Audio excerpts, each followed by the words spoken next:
बिस्मिल्लाहिर्रहमानिर्रहीम।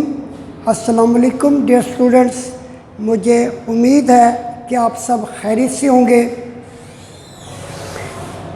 Welcome again in another video tutorial lecture by professor Sanaullah Maan. Today we will start our next lecture number 8। हम अपने lecture का आगाज़ बिस्मिल्लाहिर्रहमानिर्रहीम से कर चुके हैं। आज हम अपने लेक्चर नंबर 8 का आगाज़ करेंगे। लेक्चर नंबर 7 जो था, लेक्चर नंबर 7 में हमने एक्सक्रीशन इन प्लांट्स को डिस्कस किया था। एक्सक्रीशन इन प्लांट्स के अंदर मैंने आपको जो मोस्ट इम्पॉर्टेंट शॉर्ट क्वेश्चन बताए थे, why leaves are called excretophore, Y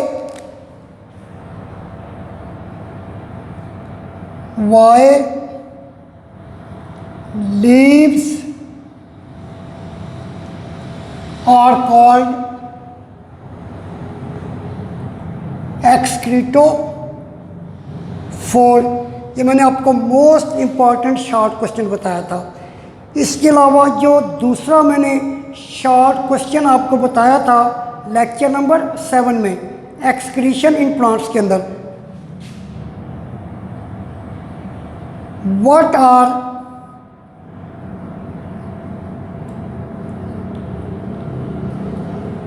ebony plants, और ये भी मैंने बताया था कि एक्सक्रीशन इन प्लांट्स ये लॉन्ग क्वेश्चन है, मोस्ट इम्पॉर्टेंट लॉन्ग क्वेश्चन है जो कि बार बार बोर्ड के पेपर में आता है। तो डियर स्टूडेंट्स, आज हमने एक्सक्रीशन इन एनिमल को डिस्कस करना है। एनिमल के अंदर जो मेन एक्सक्रीटरी प्रोडक्ट्स हैं वो water, salt and nitrogenous waste. Animal के अंदर वाटर, सॉल्ट और नाइट्रोजनियस वेस्ट ये एक्सक्रीटरी प्रोडक्ट है। याद रखना है, water and salt that depends upon condition. Water और सॉल्ट जो है ये डिपेंड करता है कंडीशन के ऊपर, और जो नाइट्रोजीनियस वेस्ट है ये मोस्ट इम्पॉर्टेंट है ऑर्गेनिज्म के लिए, इसको एक्सक्रीट करना, कि ऑर्गेनिज्म और एनिमल जो है वो नाइट्रोजीनियस वेस्ट को हर हाल में अपनी बॉडी से एक्सक्रीट करेगा। Water is removed from the body in hypoosmotic environment. अब वाटर जो है यहाँ पर हाइपोऑस्मोटिक इन्वायरमेंट, हाइपोऑस्मोटिक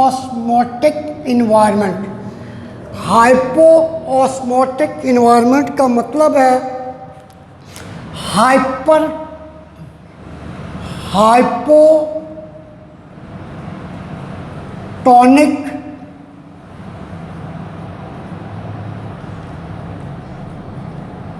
इन्वायरमेंट। वो एनिमल्स जो कि हाइपोटोनिक इन्वायरमेंट में रहते हैं। हाइपोटोनिक इन्वायरमेंट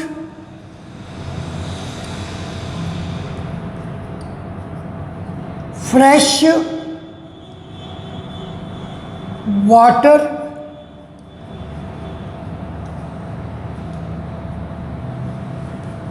इन्वायरमेंट, वो ऑर्गेनिज्म जो हाइपोऑस्मोटिक इन्वायरमेंट में रहते हैं।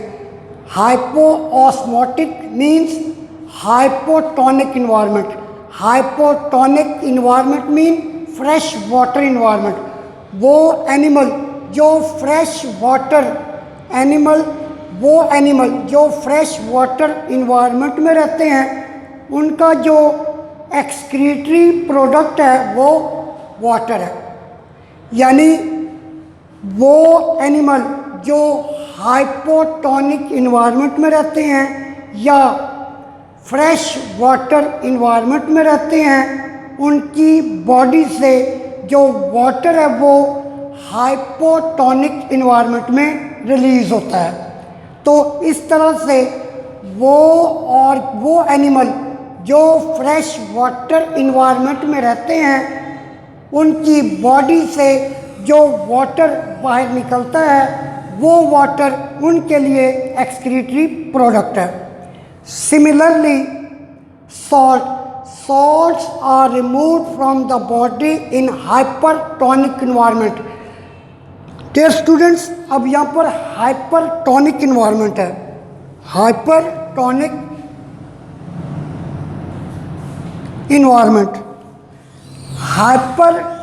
Environment means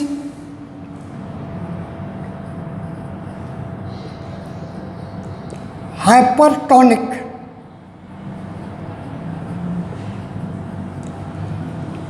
environment mean marine water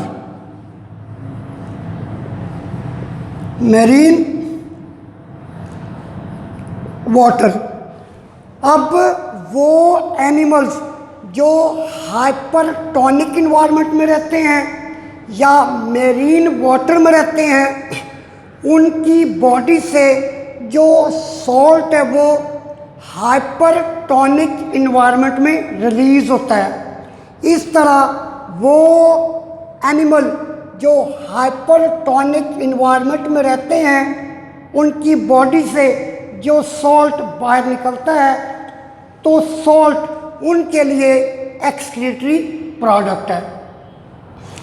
dear students, अब nitrogenous waste overwhelmingly are major constituents of excretory product।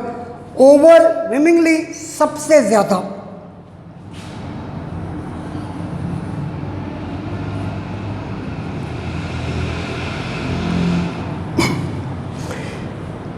A major constituents of excretory product, जो सबसे ज़्यादा और सबसे अहम जो एक्सक्रीटरी प्रोडक्ट है वो नाइट्रोजीनियस वेस्ट है। एनिमल ने नाइट्रोजीनियस वेस्ट को हर हाल में अपनी बॉडी से एक्सक्रीट करना है, अपनी बॉडी से बाहर निकालना है। इसलिए नाइट्रोजीनियस वेस्ट क्या है, ये मोस्ट इम्पॉर्टेंट है बॉडी से इसको रिलीज करना। डियर स्टूडेंट्स, अब नाइट्रोजीनियस वेस्ट कैसे प्रोड्यूस होता है?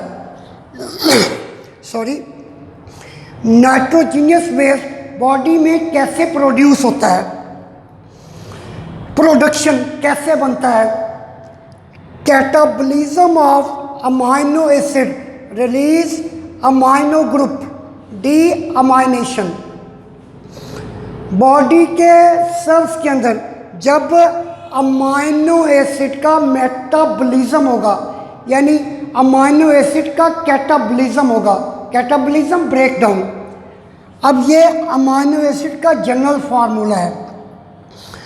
अब जब अमाइनो एसिड की कैटाबॉलिज्म होगी या अमाइनो एसिड का कैटाबॉलिज्म होगा, कैटाबॉलिज्म में ये जो अमाइनो एसिड का अमाइनो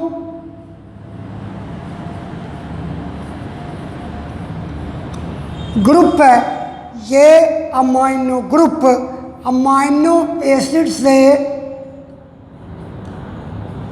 अलग हो जाता है।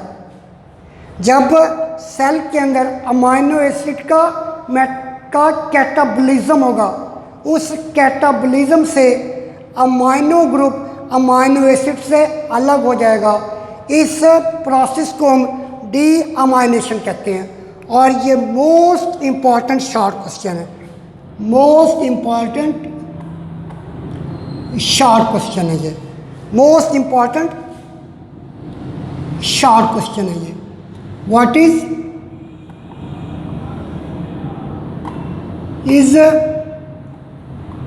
डीअमाइनेशन? ये मोस्ट इम्पॉर्टेंट शॉर्ट क्वेश्चन है।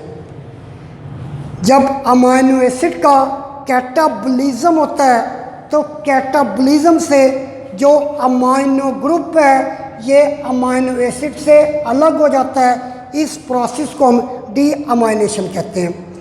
अब ये जो अमाइनो ग्रुप अमाइनो एसिड से अलग हुआ है, ये जो अमाइनो ग्रुप अमाइनो एसिड से अलग हुआ है, ट्रांसफर टू अमाइनो एसिड, ये अमाइनो ग्रुप से एक और अमाइनो एसिड भी बन सकता है। ट्रांसफर टू अमाइनो एसिड यानी अमाइनो ग्रुप से एक और अमाइनो एसिड भी बन सकता है।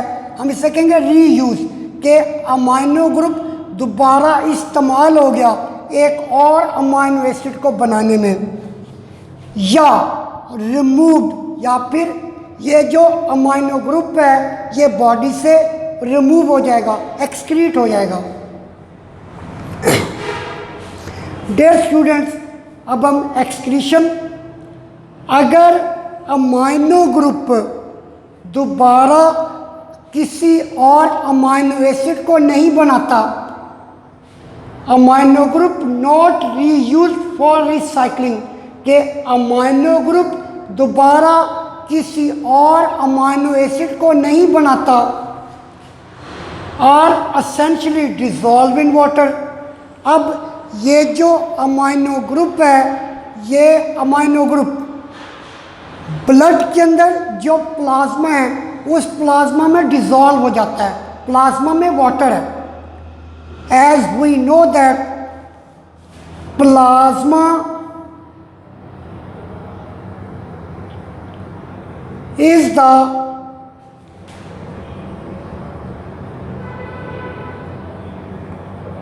component of blood।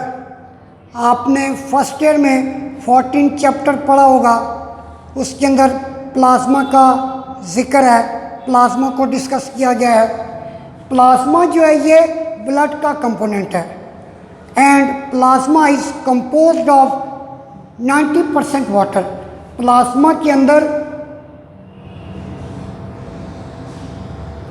90% वाटर है।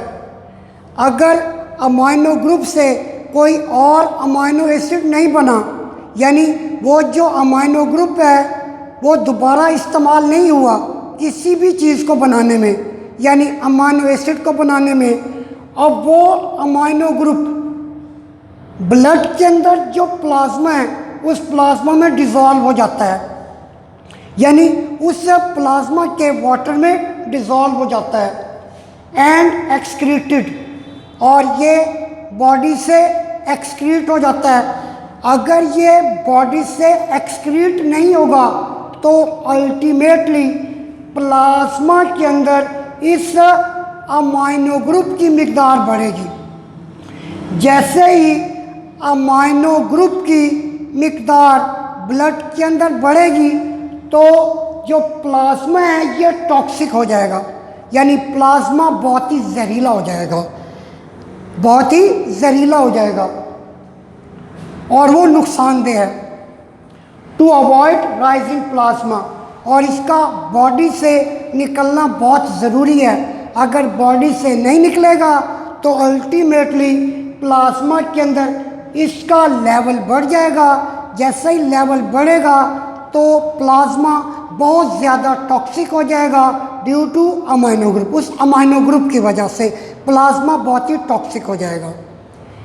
Elevated level of these waste, अगर प्लाज्मा के अंदर या ब्लड के अंदर इस वेस्ट की मिकदार बहुत ज़्यादा बढ़ जाती है, एलिवेटेड बढ़ जाना, यानी ब्लड के अंदर अगर इस वेस्ट का लेवल नॉर्मल लेवल से बढ़ जाए, कैन कॉज कन्वर्जन, तो इसके नतायज बहुत ही ख़तरनाक होते हैं। कैन कॉज कन्वर्जन, इससे कन्वर्जन्स होते हैं, झटके लगते हैं, दौरे पड़ते हैं और जो पेशेंट है या मरीज़ है वो बेहोश हो जाता है। कोमा कहते हैं बेहोश हो जाना। एंड इवेंचुअली डेथ, और आखिरकार उस मरीज़ की डेथ हो जाएगी। मैं आपको एक सिंपल एग्जांपल से समझाता हूँ। हमारे ब्लड के अंदर जो नॉर्मल लेवल है यूरिया का, नॉर्मल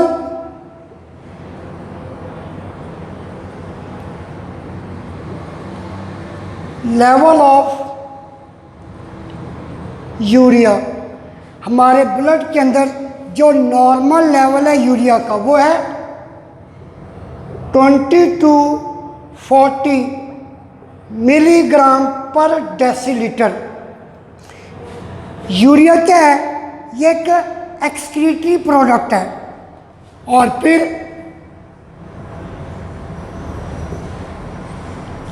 क्रिएटिनिन, ये भी एक्सक्रीटरी प्रोडक्ट है। हमारे ब्लड के अंदर इसका जो नॉर्मल लेवल है वो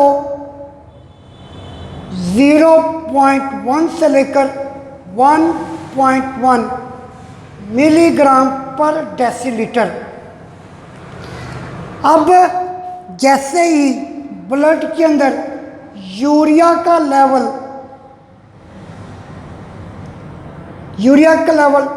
200 to 500 मिलीग्राम पर डेसीलीटर, जैसे ही ब्लड के अंदर यूरिया का लेवल 200 से लेकर 500 मिलीग्राम पर डेसीलीटर होगा, तो इसका मतलब क्या है? इसका मतलब ये है कि ब्लड के अंदर बहुत ज़्यादा मिकदार हो गई है यूरिया की नॉर्मल लेवल से, और ये टॉक्सिक है और ये नुकसानदेह है। इसी तरह अगर ब्लड के अंदर क्रिएटिन, जो कि एक्सक्रीटरी प्रोडक्ट है, अगर इसका लेवल 3 मिलीग्राम पर डेसीलीटर से लेकर 5 मिलीग्राम पर डेसीलीटर हो जाए, तो इसका मतलब ये है कि ब्लड के अंदर बहुत ज़्यादा मिकदार में क्रिएटिन है। अब ज़्यादा लेवल जब यूरिया का बढ़ जाता है और क्रिएटिनिन का लेवल बढ़ जाता है, तो ये बहुत ही टॉक्सिक है। तो इसके नतीजे क्या होंगे? इसका नतीजा ये होगा कि कन्वल्जन दौरे पड़ेंगे, मरीज़ को झटके लगेंगे, मरीज़ बेहोश हो सकता है और आखिरकार उसकी मौत भी हो सकती है। डियर स्टूडेंट्स, अब हमारा जो पॉइंट है, mostly excess nitrogen is excreted as, सबसे ज़्यादा जो नाइट्रोजन है, सबसे ज़्यादा मिकदार में जो नाइट्रोजन है वो एक तो अमोनिया की शक्ल में एक्सक्रीट होती है, यूरिया की शक्ल में एक्सक्रीट होती है और यूरिक एसिड की शक्ल में एक्सक्रीट होती है। मोस्टली एक्सेस, जो सबसे ज़्यादा एक्सेस नाइट्रोजन है, वो 3 शक्लों में बॉडी से एक्सक्रीट होती है। पहली फॉर्म क्या है? अमोनिया, और अमोनिया का जो केमिकल फार्मूला है वो है NH3। ये NH3 में ये नाइट्रोजन, और फिर दूसरी जो फॉर्म है वो है यूरिया। अब केमिकल फार्मूला जो यूरिया का है CH4N2O। अब यहाँ पर N2 क्या है? ये नाइट्रोजन है जो कि यूरिया की शक्ल में बॉडी से एक्सक्रीट होगी। अब यूरिक एसिड का जो केमिकल फार्मूला है वो है C5H4N4O3। अब इसके अंदर N4 ये नाइट्रोजन है जो कि यूरिक एसिड की फॉर्म में बॉडी से एक्सक्रीट हो रही है। लोअर क्वांटिटी ऑफ नाइट्रोजन, कम मिकदार में जो नाइट्रोजन है वो भी बॉडी से 3 फॉर्म्स की सूरत में निकलती है। Lower quantity of nitrogen is excreted in the form of, कम मिकदार में जो नाइट्रोजन है वो बॉडी में क्रिएटिनिन की शक्ल में एक्सक्रीट होती है, क्रिएटिन की शक्ल में एक्सक्रीट होती है और फिर ट्राई मिथाइल अमाइन ऑक्साइड की शक्ल में बॉडी से एक्सक्रीट होती है। अब यहाँ पर क्रिएटिन, क्रिएटिन वो कंपाउंड है जब बॉडी के अंदर प्रोटीन का मेटाबॉलिज्म होगा तो क्रिएटिन पैदा होगा, क्रिएटिन पैदा होगी सॉरी। अब जो क्रिएटिन का फार्मूला है वो है C4H9N3। अब ये जो N3 है ये नाइट्रोजन है। अब क्रिएटिनिन जब बॉडी के अंदर क्रिएटिन का मेटाबॉलिज्म होगा, यानी जब क्रिएटिन की ब्रेकडाउन होगी तो मेटाबॉलिज्म ऑफ क्रिएटिन, जैसे ही बॉडी के सेल्स के अंदर क्रिएटिन का मेटाबॉलिज्म होगा, क्रिएटिन का मेटाबॉलिज्म होता है, क्रिएटिन के मेटाबॉलिज्म से क्रिएटिनिन बनता है और क्रिएटिनिन यूरिन के ज़रिए एक्सक्रीट हो जाता है। अब क्रिएटिनिन का जो फार्मूला है C4H7N3, अब इसके अंदर ये N3 क्या है, ये नाइट्रोजन है जो कि क्रिएटिनिन की शक्ल में बॉडी से एक्सक्रीट हो रही है। Dear students, trimethylamine oxide chemical formula C3H4NO, इसके अंदर अब ये N, ये क्या है,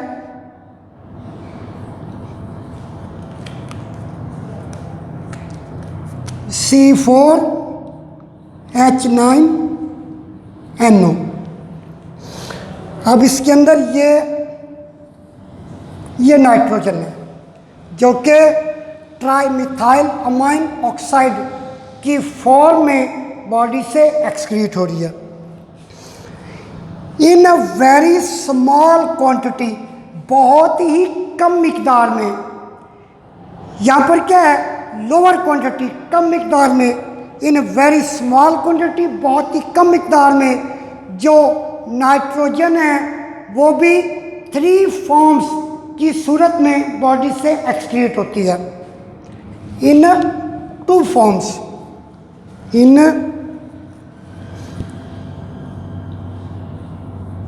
2 फॉर्म्स। पहली फॉर्म क्या है, प्यूरिन, और दूसरी फॉर्म क्या है, पैरामिडीन। जो प्यूरिन है ये डबल रिंग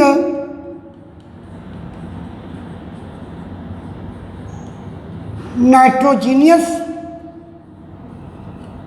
बेस, प्यूरिन क्या है, डबल रिंग नाइट्रोजीनियस बेस है, नाइट्रोजीनियस बेसिस हैं। और ये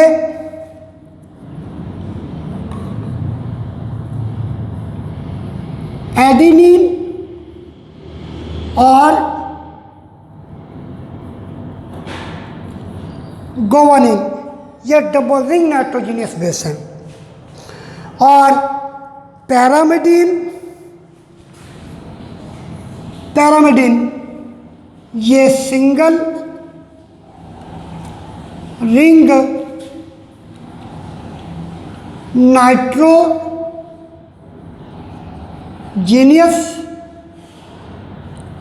बेसिस, ये सिंगल रिंग नाइट्रोजीनियस बेसिस हैं, जिनकी सिंगल रिंग नाइट्रोजीनियस बेसिस हैं।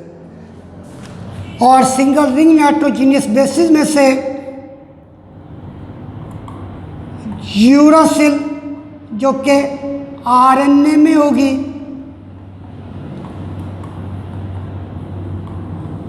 थायामीन और फिर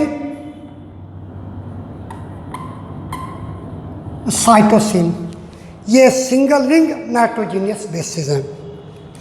डियर स्टूडेंट्स, जो मोस्टली सबसे ज़्यादा नाइट्रोजन बॉडी से एक्सक्रीट होती है वो अमोनिया की शक्ल में, यूरिया की शक्ल में और यूरिक एसिड की शक्ल में बॉडी से एक्सक्रीट होती है।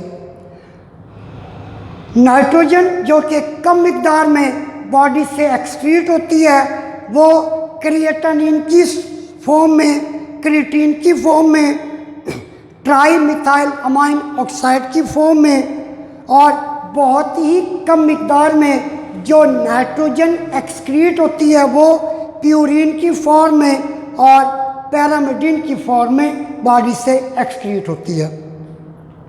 अब डियर स्टूडेंट्स, इनमें से MCQs आते हैं, ये आपने याद रखने हैं कि mostly excess nitrogen is excreted as lower quantity of nitrogen is excreted, in a very small quantity of nitrogen is excreted। अब इनमें से मोस्ट इम्पॉर्टेंट MCQs आते हैं।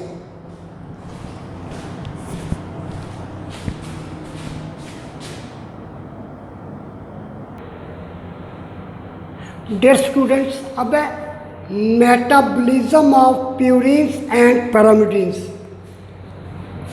प्यूरिन्स और पैरामिडिन्स के मेटाबॉलिज्म से, यानी जब प्यूरिन और पैरामिडिन्स की ब्रेक डाउन होती है, यानी प्यूरिन्स और पैरामिडिन्स के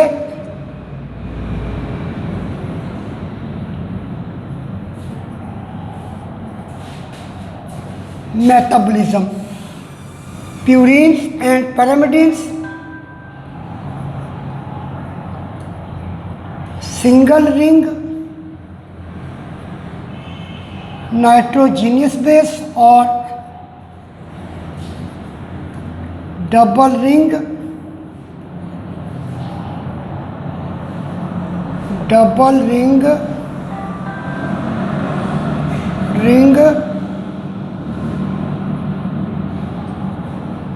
नाइट्रोजीनियस बेस, इनके मेटाबॉलिज्म से, यानी इनकी ब्रेक डाउन से काफ़ी मिकदार में एक्सक्रीटरी प्रोडक्ट्स प्रोड्यूस होती हैं। अब प्यूरिन और पैरामिडिन के मेटाबॉलिज्म से जो एक्सक्रीटरी प्रोडक्ट प्रोड्यूस होती हैं उनमें अमोनिया, यूरिया, यूरिक एसिड,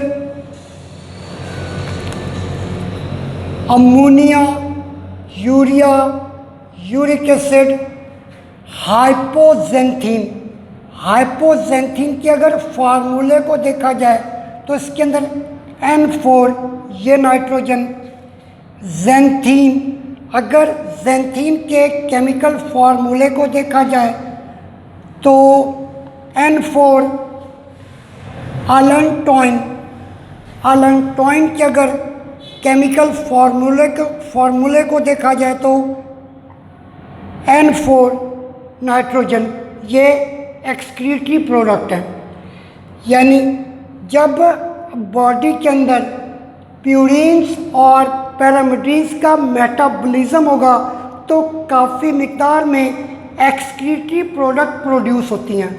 वो जो एक्सक्रीटरी प्रोडक्ट्स हैं उनमें ammonia, urea, uric acid, hypoxanthine, xanthine और अलंटोइन ये प्रोड्यूस होती हैं। ये जो अलंटोइन है सिवाय प्राइमेट्स के, एक्सक्लूडिंग प्राइमेट्स, यानी प्राइमेट्स को निकाल